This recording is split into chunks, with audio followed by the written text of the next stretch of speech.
So we stop here, numbered 8.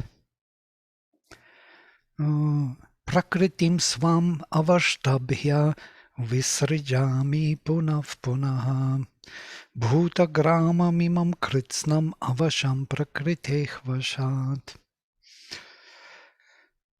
So, having established my own prakriti, I project myself again and again, or create or let go the creation. I create again and again. Bhutagrama mimam kritsnam, all this crowd of beings. Avasham, subject to control of nature. Prakriteh vashat. By the mastery of prakriti, as if, well, it's here helplessly word. Avasham means without power to control. Helplessly, no power to control oneself, creation. So everything comes as if mechanically into creation by his own prakriti. When he establishes himself in her, or establishes her in himself rather, as we learned from before. Sri Aurobindo has a footnote we will read later. Nacha mam tani karmani nibadhananti dahananjaya udasinavad asinam asaktam teshu karmasu. I think we read this, all of these. Nor do these works bind me, O Dhananjaya, for I am seated as if indifferent above, unattached to those actions. Sri Aurobindo adds as if, it's an important Udasinavad. Yes, we did read this. And then, what we didn't read. Maya dhyakshena prakriti suyate sacharacharam hetunanena kaunteya jagat viparivartate. Maya adhyakshena, by me, or by me who is, let me read it, Sri Aurobindo. I am the presiding control of my own action of nature, that is adhyaksha. Not a spirit born in her, but the creative spirit who causes her to produce all that appears in the manifestation. Because of this, O Kaunteya, the world proceeds in cycles. Viparivartate. Literally, parivartate changes, viparivartate constantly rotating, changing, constantly mutating, non-stop moving forward. By the way, the word jagat, which means the world, is also from the word gam, root gam, which means to go, to move. It's constantly moving creation.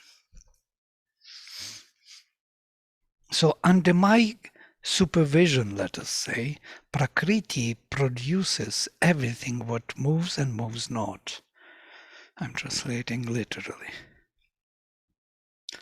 And by that cause, Hetunanena Kaunteya, O Kaunteya, Jagat, all this moving universe, Viparivartate, constantly mutating and changing.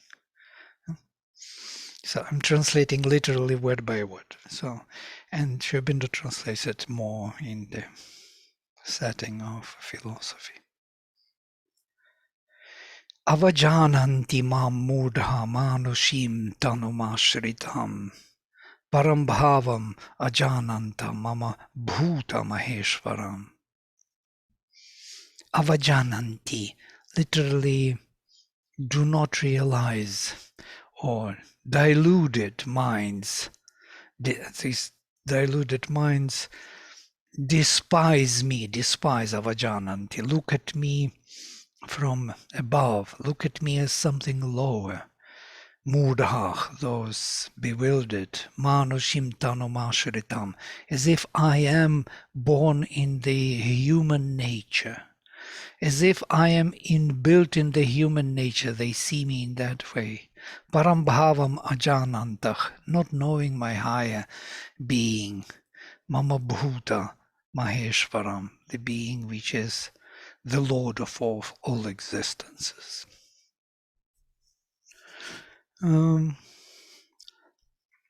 So this is the involvement without involvement, as we understand, yeah?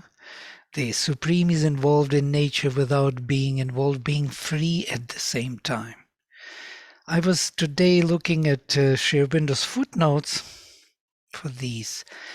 There is one footnote, ignorant, the jiva is subject to her cyclic whirl. So Prakriti takes jiva because he is ignorant of what is going on, as if ignorant.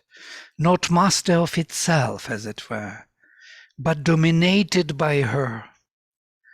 Only by return to the divine consciousness can it attain to mastery and freedom. So he has to become aware of himself within her, and then he can return to his mastery.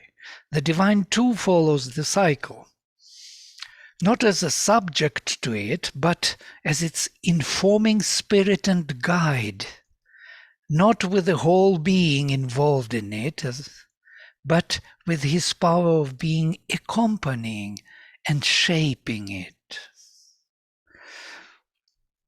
These are subtleties which are very important for this vision of Sri Aurobindo. You remember the passage, the canto of secret knowledge. Their relations are infinite. It's so beautiful. Maybe I will look into one of the passages. It's very beautiful here.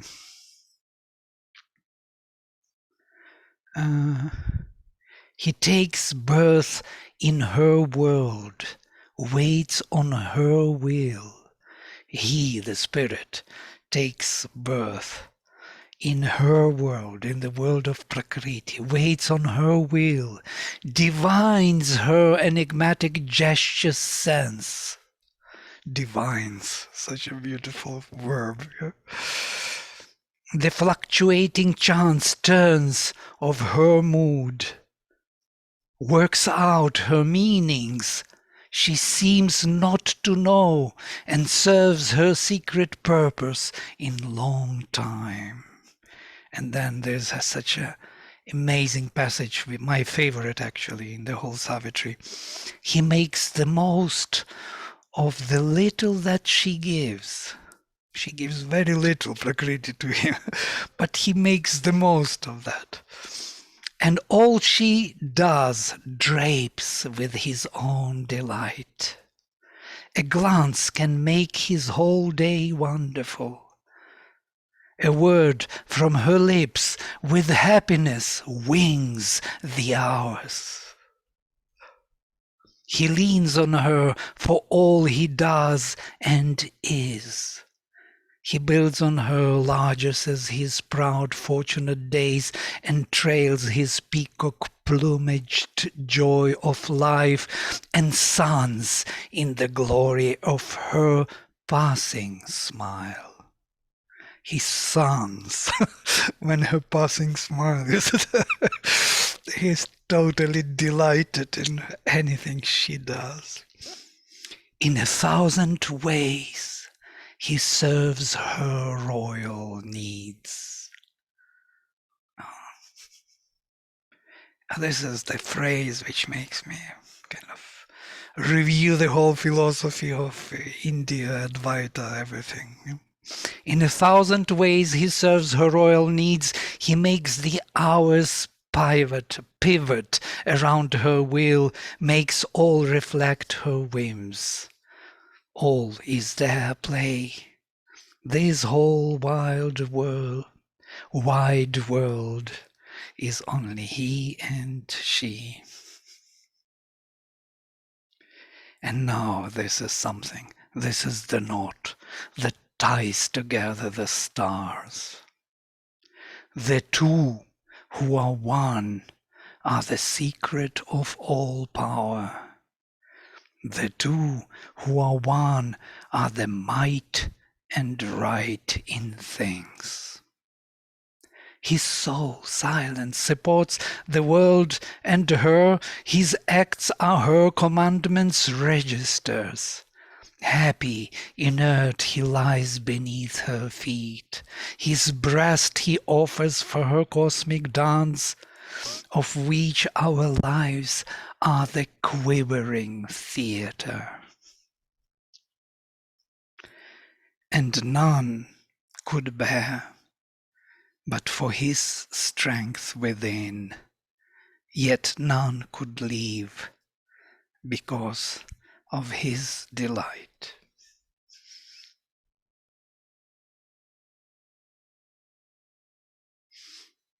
And it goes on and on. It's so beautiful. It's all of it. The whole canto is like this.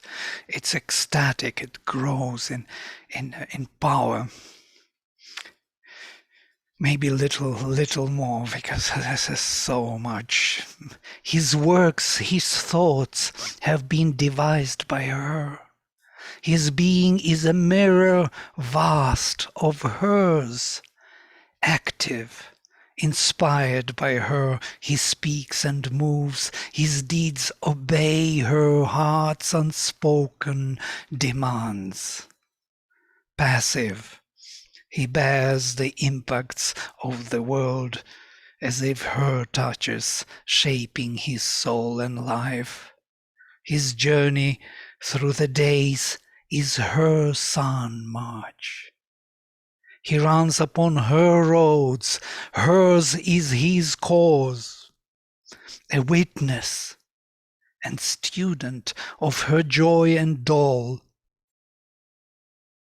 a partner in her evil and her good.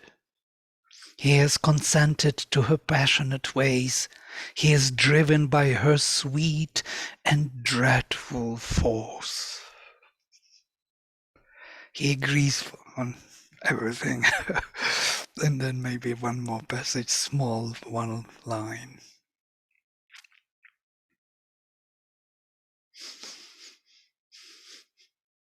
It's ecstatic.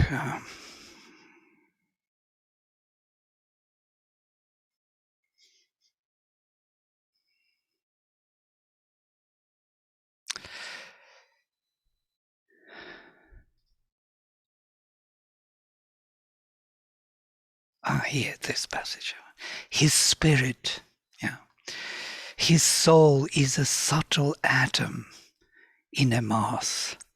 His substance, a material for her works. His spirit survives amid the death of things.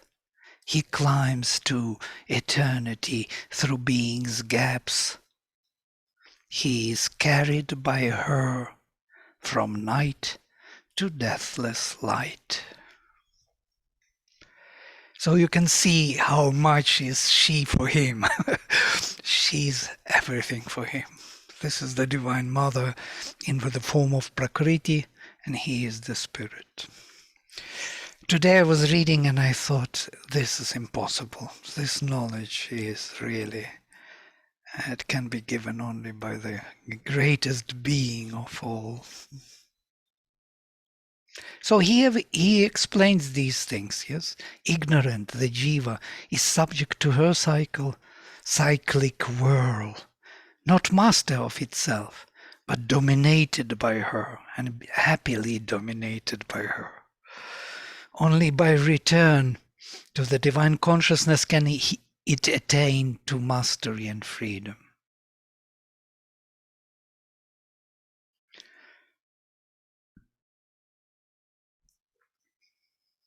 So there are these poises, these kinds of shifts which Krishna makes in few verses here in chapter 9. He adds always some new dimension to this relation of him and his Prakriti. But by my supervision, Prakriti is producing everything that moves and moves not.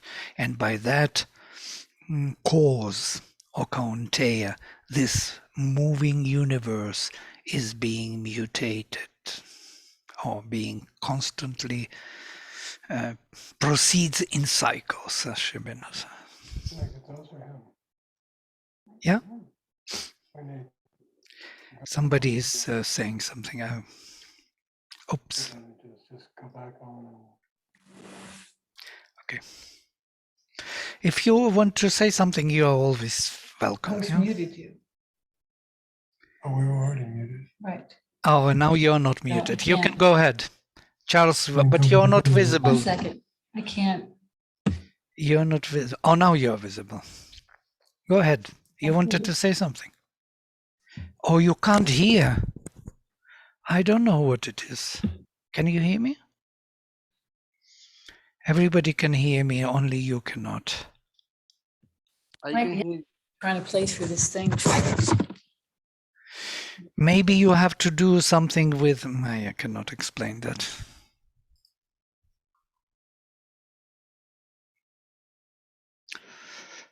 I can't explain, most probably when they don't hear. I have to type. I thought they wanted to tell something. Yeah, you have some thoughts on this beautiful relation of the spirit and his nature?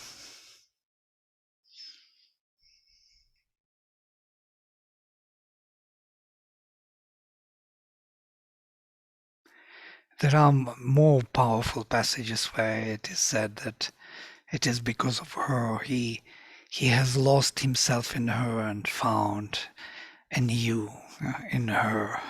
He's looking for himself anew, so he wants to renew his own spirit within her. She's doing something amazing for him, refreshing, rebooting him, his own system, as it were. Pity that Charles cannot hear.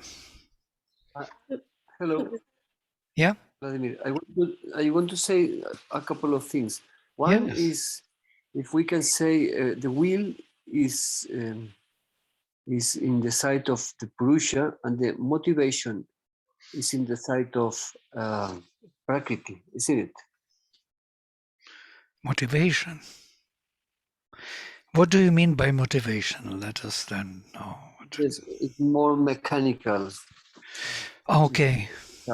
Cognitive base, psychological. Then I think it's nature, it's human nature. It's not before or behind. It's after that. All right. After the intention was revealed already, yeah? I think the will is more profound, more abstract, more essential. The will, and this is why I think will is before the manifestation. Will is more Purusha. In my side, when I experience will, is before thinking, before feeling, before sense. And then this is why I thinking is something before. And if something before, has to be Purusha.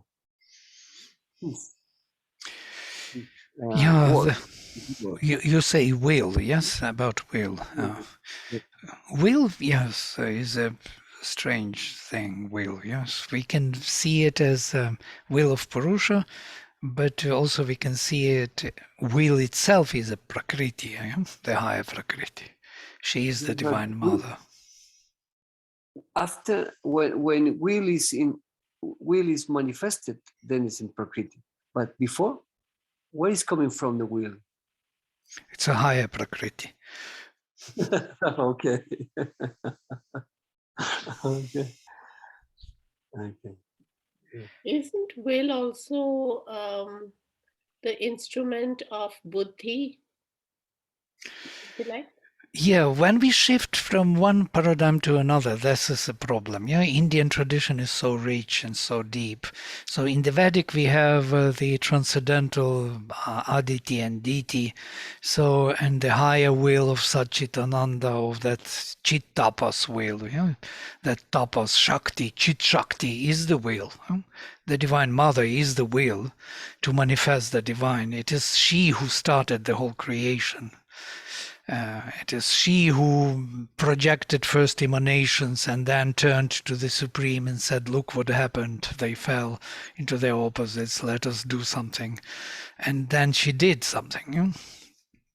So there is no other will than she, in him. So it is she who is his will. Of course, we see it differently when we come to Sankhya, and we have Buddhi and Purusha separated from Prakriti, and Buddhi is the highest level of that will in the mind. We see it kind of down to earth, more applicable to our own psychology, individual psychology. And in that sense, yes, we look at will as his sanction, as anumati, as his will, as his consent. Sri Aurobindo beautifully somewhere describes that it is actually not even his will. Actually, you remember he started with Yogic Sadhana. It was his first book, first automatic writing. And there he assigns will to Purusha. He says that the will is the power of Purusha, and he is major, like a prime minister or something. And all other members of the body, of the being, embodied being, are the kind of kingdom in which she, will of Purusha, rules. But later, he rejected that writing. It's interesting. You remember why? Because he saw that there was Ram Mohan Roy in the building when he was doing automatic writing. He noticed his presence, and he said it was inspired by him. It wasn't inspired by a higher source. So that's why he put aside the whole most beautiful, most profound automatic writing I ever knew. It was so inspiring for me to read it first time in my life. I still consider this work is one of the most interesting in that sense that it is very direct and like Vivekananda style. It's not Sri Aurobindo style. It's more demanding. And that maybe that's why I like it. Sri Aurobindo is much more soft and much more just to all the elements, and that there was a violation of some kind. But he refused to accept it as his own, and refused even to include it into his writings. So it wasn't included into his 30 volumes. Incredible. The Yogic Sadhana, first automatic writing. And there he speaks about will as the power of Purusha, which makes order, and that will would be enough. And he says that we have to acquire that power of will by initiation or by grace, which would make order in our Prakriti in accordance with Purusha's intention. But later he changes. And that is what is interesting, that he already speaks about Prakriti differently, as if she offers to, he takes the Sankhya's point of view, she offers to him the solution and he only sanctions, says yes or no to what she offers. So you see, there is, he became more like Kashmirian Shaivism. In Kashmirian Shaivism, this is the major drive, that we have a will or some kind of aspiration from nature which calls to Purusha to sanction the movement and receives yes or no. If no, then drops it. If yes, then goes for it. There is some fire in us, some kind of constant invocation, constant aspiration within our heart, within our nature. We are constantly looking for support of some higher consciousness in us, asking, should I go for it or not? So it's not, you see, will is viewed differently here. It's not that he wills that she will do. He wills in only one way. He says yes or no to her proposal, as it were. And that's what we read today in this passage, beautiful. He consents. He in thousand ways he serves her royal needs. He is ready and happy to serve all her needs, because for him it's a marvelous creation.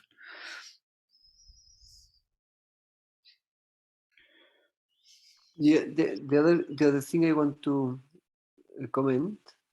Yes, please. Okay, I say a couple. The next one is about the if he, if she or Prakriti can affect to he to Purusha. Could be possible this by directional relation, systemic relation, or is always one direction from Uh, Purusha to Prakriti? no, My question it's is, both there ways. is not a systemic relation from Prakriti to Purusha? Of course, there is a relation from Prakriti, but she tries.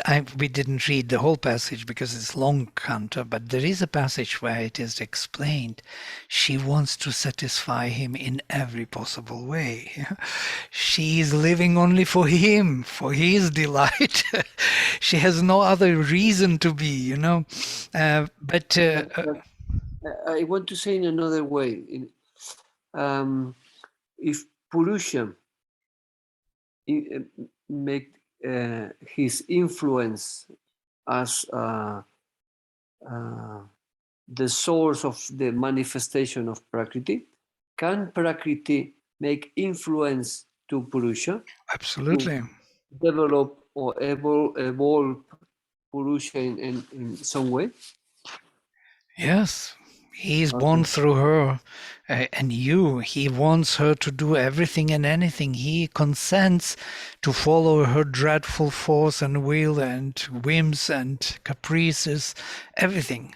He consents to experiment with him. He gives himself to her as her substance. She does whatever she wants with him, as it were. And when we look from one side, yeah, when we look from the other side, we see it's not totally so.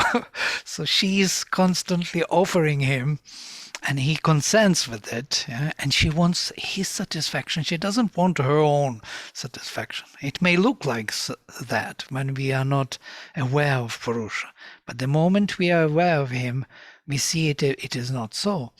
And we already touched upon this before, that in the conversations with Pavitra, in the first day, he explains these beautiful relations of Purusha and Prakriti. Yes? First, he is discovered as witness, Sakshi, the one who witnesses what what Prakriti does, as if detached, udasinavat, as in our text, as if seated above, as if not involved, though he is always seated above and not involved. As if, interesting word, because Sri Aurobindo says it's not so totally. Well, later, when we go on with this, when we discover that Purusha above the head, that witness constant to all our activities, later we notice that he is not only the witness, but also Anumanta, the one who gives Anumati, sanctions to Prakriti constantly. It wasn't visible in the first place. When we separated Purusha from Prakriti, we couldn't see it immediately. But later, that's what he noticed in his life.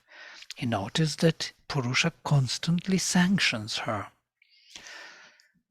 And his sanction is kind of silent, like soft movement of tathastu, something like let it be, something like that. Very soft blow of wind, as it were. You don't notice. There is no like yes, yes. There is no yes. There is no, and even no is like very kind of. It's enough for her to follow or to drop her proposal. Yeah, she brings, and then she looks for him. Is he happy with what she does? And he says something like, and she drops it or she follows it. She senses all his delight in that. So that is his sanction. And then later, even later, we discover, if we follow this path, that he becomes Ishvara. He becomes the Lord, and she becomes his Shakti. There is no more separation on he and she. The two who are one are the might and right in things. This is what we discover at the end. There is no he and she. There is only one divine manifesting himself here in the world. And Sri Aurobindo says he takes into his hands all Prakriti and she becomes his Shakti. There is no more proposal, there is no more sanction, there is no more duality, there is total oneness. And that is what we have to arrive at in our journey. Total oneness of inner and outer being. Yeah. Sorry, when we are talking about the relation with between Purusha and Prakriti, we are talking as a duality relation. Yeah. Okay. Well, Purusha and Prakriti. Yeah? By the way, in Sankhya, it's interesting. There are only two realities. That is Purusha and Prakriti. The rest is the modification which is coming from their relations. Purusha attends to Prakriti. She starts moving, creates all the, starting Buddhi, Ahankara, Manas, all the Karmendriyas, Jnanendriyas, all the Panchamahabhutani, everything is manifested from his attention. The moment he withdraws his attention, she falls into equilibrium. She moves not anymore. She becomes that mirror in which he can see himself unmanifest. Yes, but duality I use more in the context of the observer and what is observed. Yeah, absolutely. But do you think we can use the same Yeah, meaning? we have no other observer, only one Purusha, and we have only one observed, it is Prakriti. Okay, thank you. There is no other observer or observed. Of course, she manifested Buddhi, she manifested Manas, and through Manas and Buddhi and feelings, we start thinking that I am thinking, and that's how I am observing. No, thinking is only a process, it's instrumental to the observer. Observer is standing behind thinking and viewing that thinking and choosing it and following it and so on.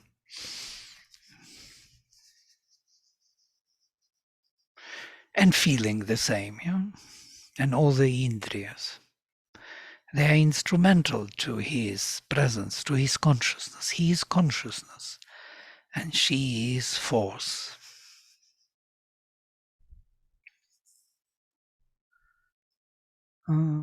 Okay.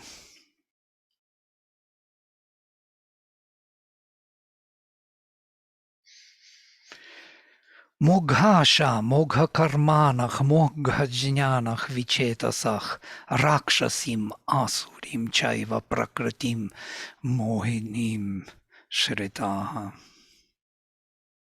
Mahatmanastu mam partha daivim prakritim ashritach bhajantya nanyamanasach jnatva bhutadim avyayam.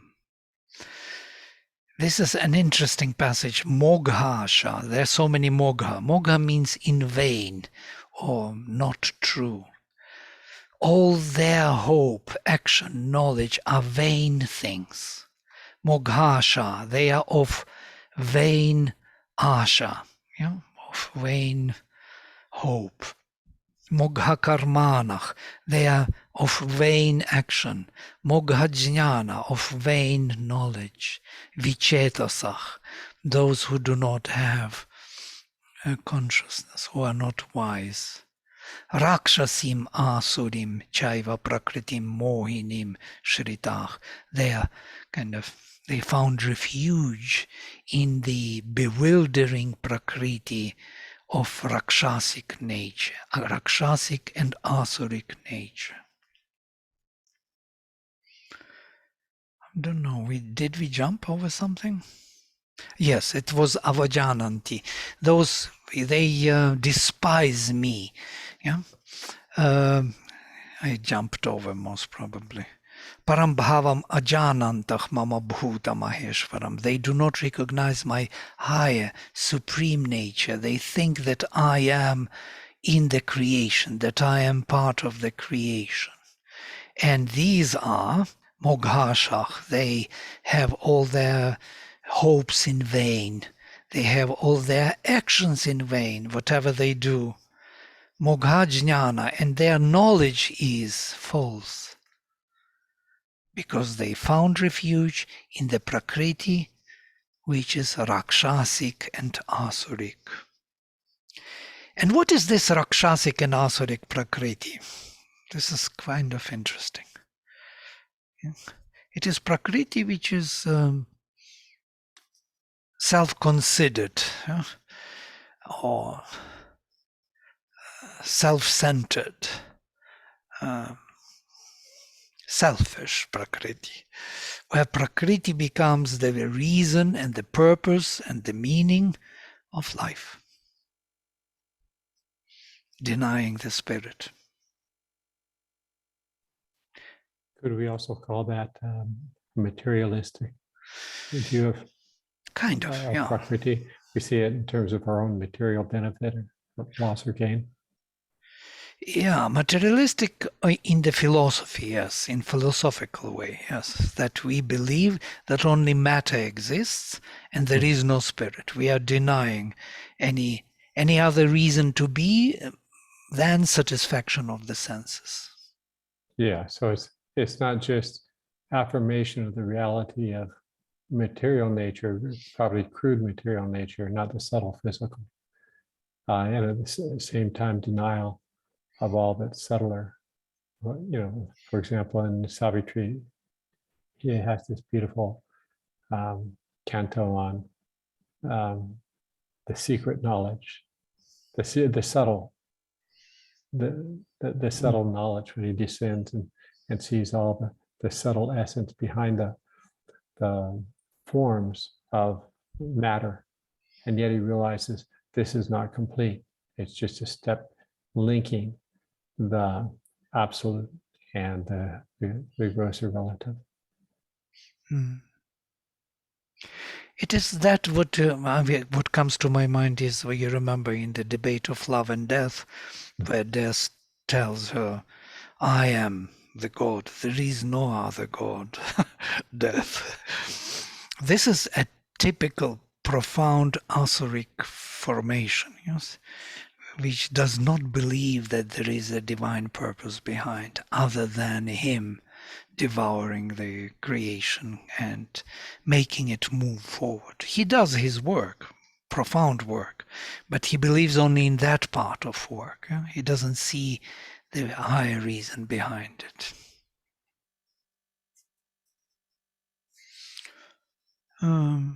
Sorry, Vladimir, can you explain a little bit the Asuric and Asuric force?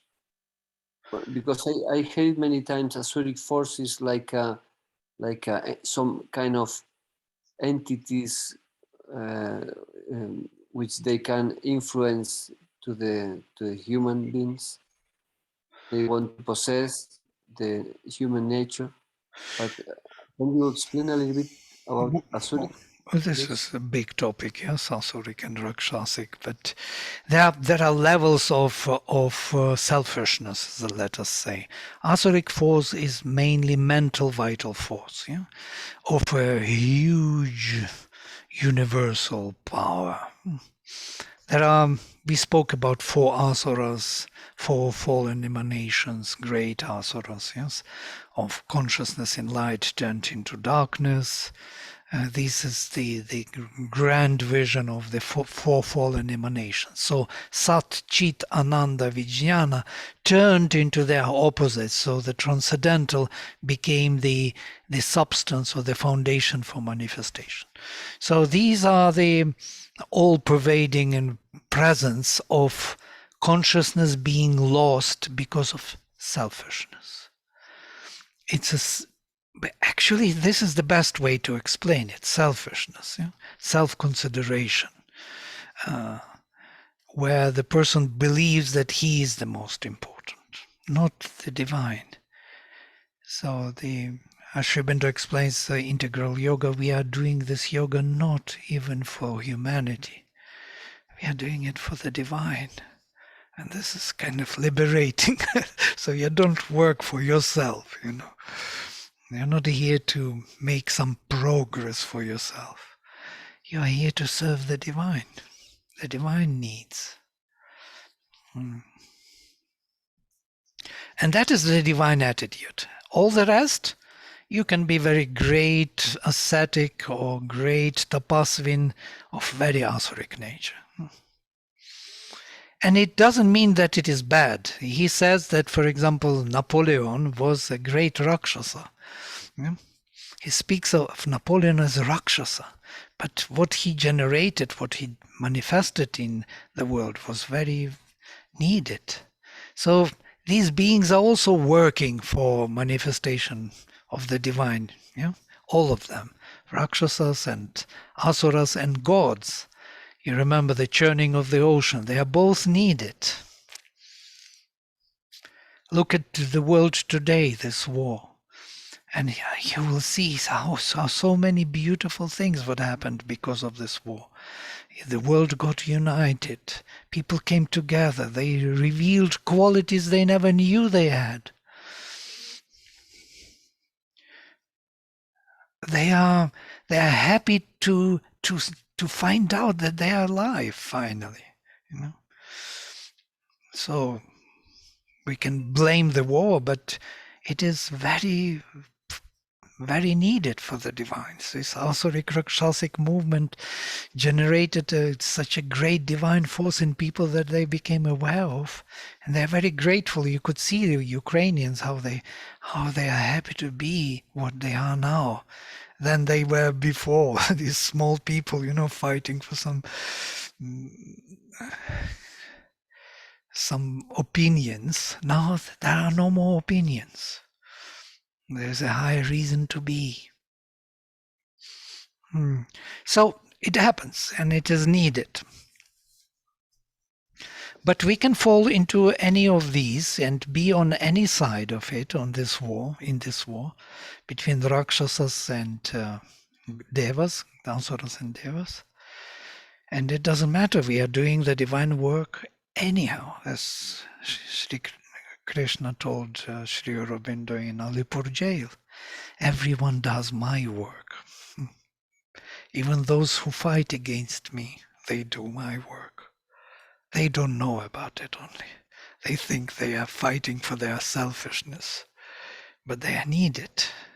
And he's using them. His yoga maya is using them on the way to generate more and more divine presence. Yeah, it's a mystery in a way for our mind,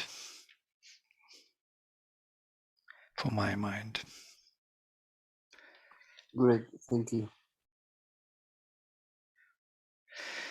But here is one more shloka. Mahatmanas mam partha daivim prakritimashritach. But the great souls come to my divine prakriti, bhajanti ananya manasach. With no other mind they worship me, love me. Jnatva bhutadim avyayam. Knowing me as the beginning of all creation and indestructible, imperishable, avyaya. So to know that the divine is there is a profound knowledge. It looks like we all know somewhere in the mind, but it is most probably not knowing by the mind. It's not a religious knowing. It's not going to church and worship some god there. It is something more than that. It's really to know that he is, that the divine is. Can you imagine? The divine is right now and always. And it is totally true. It's not like a thought of it or some concept. Oh. It's a reality. The rest is just manifestation. So these are the great souls. They find that divine prakriti, divine nature. I think, assume that this divine prakriti, Shubindo has a footnote here for great souls, but the divine prakriti and not divine prakriti is this paraprakriti and aparaprakriti. I believe so, at least. In the later philosophical tradition. Okay, we can stop here, I guess. We don't need to rush through.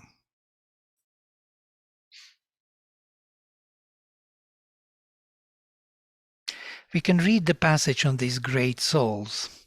The great souls who open themselves to the light and largeness of the divine nature of which man is capable are alone on the path, narrow in the beginning, expressibly wide in the end, that leads to liberation and perfection. The growth of God in man is man's proper business. The steadfast turning of the slower asuric rakshasic into the divine nature is the carefully hidden meaning of human life.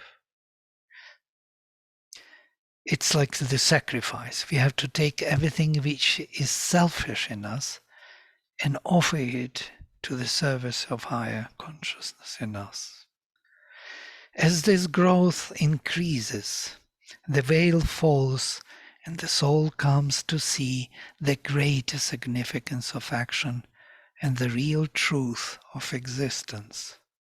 The eye opens to the Godhead in man, to the Godhead in the world.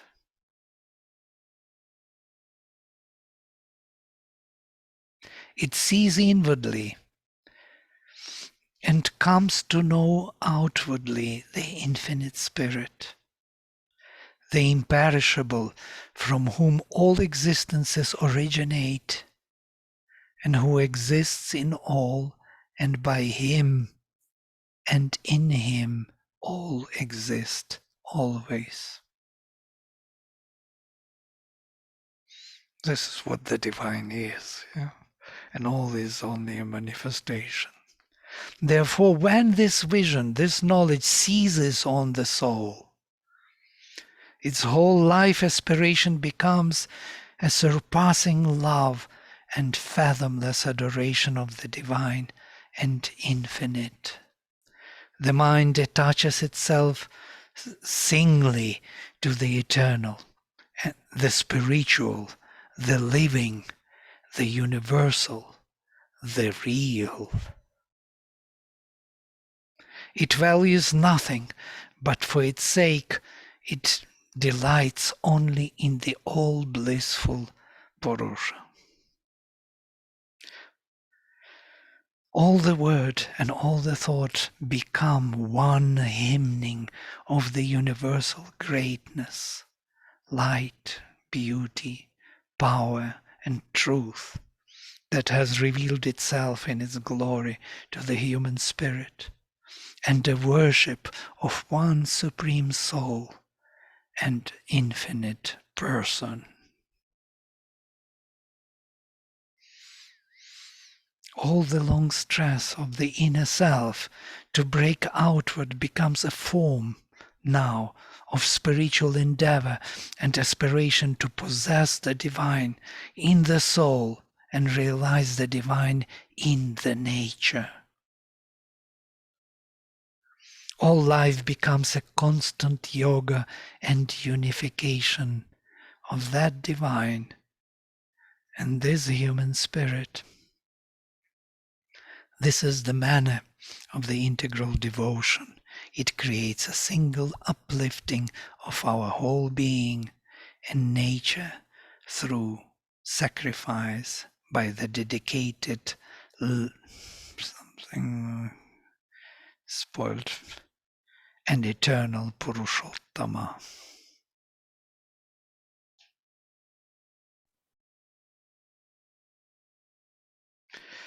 One word is missing. Vladimir, the word is heart. Heart, okay, yes. Dedicated heart to the eternal Purushottama. Thank you. I could have guessed, actually, that L and I, kind of, it's H. So this is, you see how beautifully Sri Aurobindo describes ecstatically within the text of the essays on the Gita. This is from the essays on the Gita. When you read such passages, you just know the truth of our existence. There is a divine, real, infinite, all blissful.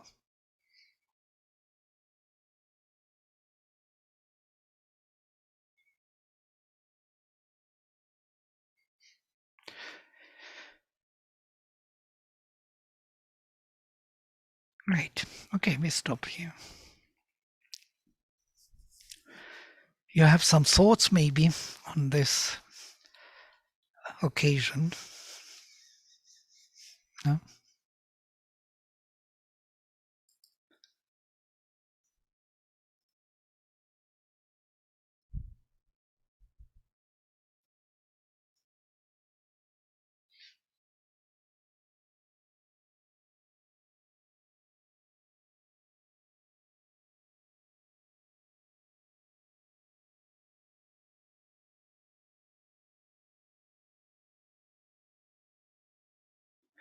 You could feel how a religion made this vision of the divine so much smaller, yeah? Made it kind of applicable to some needs of human beings, constant exchange, constant bargain, asking, exchanging. It became so narrowed down. If we would really know that the divine is, we would never do this. We would never do this kind of smallest, selfish kind of involvement with the divine. We would speak to it like children speak to the mother, you know. That's so true. That's so true. Our tendency to formulate and our urge for security in religion and religious formulations is so restricting, but it's very hard to come to that. It takes a process, I guess, a long process in some cases to come to that understanding that the divine is much vaster than our small minds might want to make it to be. Because we look from the one particular angle of our own selfishness, and we want this to continue in some way or another, or to be kind of taken care of, and so on. This kind of smallness of the being, like a child, there is nothing wrong about it, but we miss the presence which is constantly here and true. It would be so great to get rid of this small ego, yeah? which wants to survive always, wants to find its place in the divine grace or something. So Vladimir, so what I'm thinking about is, so for myself, sometimes I get into this place of where I think my desire to be of service, my desire to do what's right and what's good comes from that Prakriti nature to be doing something. But then at the same time, the action itself to me feels more like a Purusha in that it has a divine nature. So the source, while part of me questions if it's an ego thing that I'm trying to do the right thing as I perceive it, or I'm trying to do good as I perceive it. But also my question then becomes, isn't it the divine working through me as opposed to me feeling like I'm doing something? Does that make sense? Yeah, It is the divine doing something with you, but Prakriti is doing also, it falls into lap of different gunas. When it falls into the lap of the Raja guna, it becomes more Rakshasic, Asuric, more selfish, more kind of sustaining, sustainability, taking care of oneself in spite of others, against others, and using others as they food for oneself, you know. This is the part of the nature of becoming. Or you discover some other nature in you, higher nature, divine nature, and you want to give yourself, and you are ready to embrace everyone and love the whole world and forgive everyone, you know. And you understand what difficulties they are going through. This is the divine nature in you. Yes?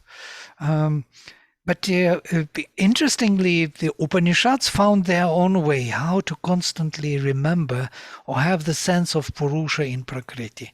And that is through the faculties of consciousness. Yeah? So to say, through seeing, hearing, speaking, thinking, feeling, and being in the body. Annam pranam chakshuk shrotram manovacham. This is the definition of Brahman. So Brahman is present constantly through our seeing. Now we are seeing something inwardly, outwardly. This is the action of Brahman, of consciousness. We are just not aware of it. We are thinking that Brahman is something like an object which we have to get, possession of, and then we would have Brahman. We are by Brahman. It is not by. It is kind of, as it says, not tadvacha nabhyuditam. It is not spoken by the word. Yena vaka bhyudyate tadeva Brahma. But by which the word is speaking, that is Brahman. It is not seen by the eye, but by which the eye is seeing. It is not heard by the ear, hearing. It is that by which hearing is her hearing. It is not thought by the mind, but it is that by which mind is thinking. Now we are constantly thinking, seeing, speaking, feeling. This is present constantly in us. So if we become aware, if we introspect this way, we may catch some presence of the spirit within us, which is constantly present, constantly acting, inwardly or outwardly, doesn't matter. As you say now, it's like the process in itself is that faculty. The process in itself, if we are mention only the process, is the Brahman. It is by Brahman. By Brahman, the process is taking place. Yes. By Brahman is we have the possibility. We experience the possibility by Brahman. Yes. But the content is in memory. The content is memorized. Then the memory is more Prakriti. Yeah, it's the material which we kind of generate, what we worship here or what we look for, what these faculties of consciousness are dealing with. Yeah, the object of sense, as it were, or the image of things is Prakriti. Mm-hmm. Yeah, because the Prakriti is synapses and neuroformation. Is in some way in our brain, the memories. Then the use of our memories is the reflection, the capacity of make a reflection is Prakriti itself. Yeah, everything, thought, reflection, feeling, it's all Prakriti, but it is done because there is behind of it and done by Purusha. Prakriti would not do anything. She would not feel, think, move, do nothing if he would not be there. It is by him that she does everything. Yeah? That's what we discover at the end, that he is the Lord and she is his Shakti, and that's it. Without him, Shakti cannot act. As Mother says, without him I exist not. Simply does not exist without him. It's impossible to imagine that there would be some power which would be without being, conscious being behind. Whose power it is, what for it acts. What is this purpose in the stars? Did you discover the purpose in the stars? So stars are not just coming out of nothing. Yeah? Somewhere appeared because there was some chemical process. This is not an explanation. It's prakriti explanation, some physical laws. Laws is the word which explains nothing. Yeah, which substitutes the something which we don't understand. Yeah, and then when you arrive to any conclusion, then it's a selfish attitude. Then it's a Zurich. If you live for Reality. yourself, yes, for yourself against the world, yes. If you don't see the oneness of the world and the purpose of it, yes. When you arrive to the point, you say, "Oh, this is clear for me." Then this is the Zurich forces working on you, isn't it? Oh, it's always here. You have, and every one of us has both. Yeah, we are built by both, by Asuric power and divine power. Both are here, constantly acting, constantly dialoguing. Just look at yourself within. How your dialogue, non-stop inner dialogue, is going on. What to do, to be selfish or to be selfless. To do good or to do something good for yourself in spite of others, to hide or to open, to speak the truth or to bend the truth a bit, that to make it more comfortable for others, for yourself, for the situation, for the future, for security, for anything, not to hurt others. We're constantly dealing with these two forces, whether to be selfish or to be true. Can we be really true? Totally true? For that we need the divine. If we have the divine, we can. Then it is easier, then it is sunlit path. But if we don't, then we would be always, putting it into the right perspective. Making presentation of the presentation. Now the Zurich forces are more familiar for me. Oh, definitely. Somebody said, if you want to that other people would believe you, you have to lie rather than to say the truth. If you lie, they would believe you much faster than you would say the truth. It's a weird thing about the truth. It's silence. I think truth is silent, and with silence is enough. Well, in our situation, when we don't know the divine, yes, you are right. But if we want to know the divine, I don't know. Maybe we should speak also a bit, at least to the divine, kind of calling him or something. So Vladimir, would you say that this is higher nature and lower nature which is in us? Yeah, I would say so. Aditi and Diti. Yes, we are built by both. We inherited, we took onto ourselves. So that's what we today discussed with Radha. You see why this body. We took this body, we inherited it from the past, which was not totally conscious, and we constantly dealing with it, bringing into it, constantly mutating it with consciousness. We are constantly something in us, inbuilt in this body, aspires to the higher possibilities and pushes the whole boundaries of this nature forward. Yeah? modifying it on the genetic level through epigenetics. Through experiences, we make small modifications with the genetic code and passing them forward and build slowly over time more suitable instrument for the spirit. We inherited, we took onto ourselves this unconscious nature to make it totally conscious. And this is the sacrifice we are all involved in. And there is no other way out, only to go through and make the work, to fulfill the work, not to leave it half done. That means to drop nature and go away to the spirit. That was the new age fashion, isn't it? It was a quite long period in India also, Advaita, Buddhism.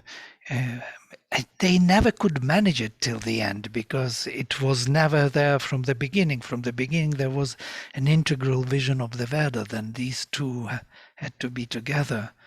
The nature and the spirit were equal and one, heaven and earth.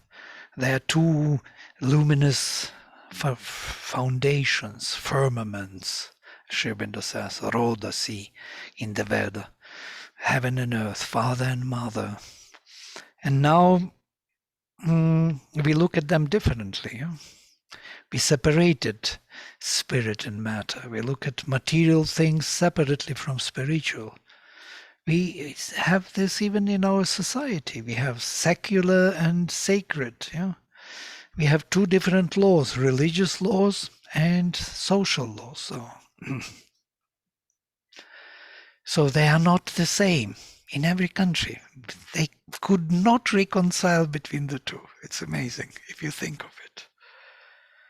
We could not reconcile between spiritual laws or believe. You can believe in anything. You can believe that somebody is hanging there in between heaven and earth, or it's your religious belief. We don't touch that. But you must follow social laws. Such a duality. We live in this duality until now. We never could reconcile between spirit and matter. Totally. It was done only in the Vedic times, and then they split.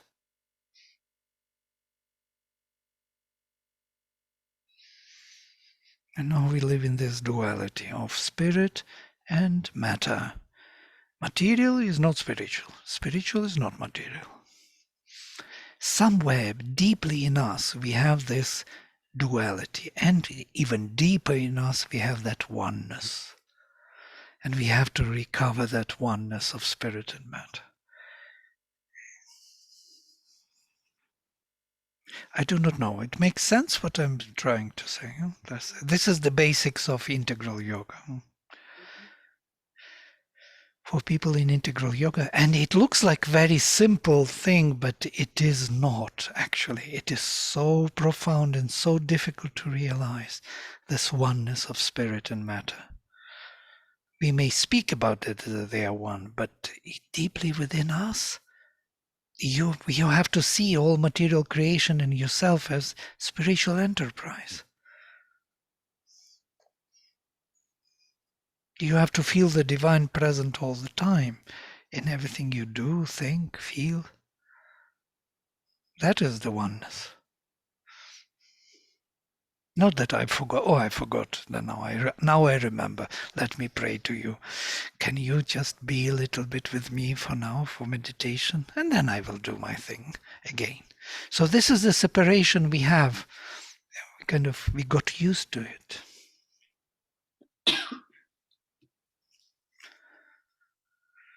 Great. All right, I will close with the mantra. Om Sarve Bhavantu Sukhinaha Sarve Santo Niramaya Sarve Bhadrani Pashyantu Ma Kaschit Dukha Bhag Bhavet. Om Shanti Shanti Shanti. Let us also pray for Ukraine that it will survive this attack of brutal attack and destruction from Russian Federation. They want just to destroy the whole nation. But the nation's soul is there. It will not allow it to happen. So it will come forward. Ukraine is now leading us into a new subjective age, as it were. Everybody became aware of the values of life. The courage of those few against the biggest army in the world, standing for their own freedom. And everybody felt this is possible. I'm so proud to be Ukrainian.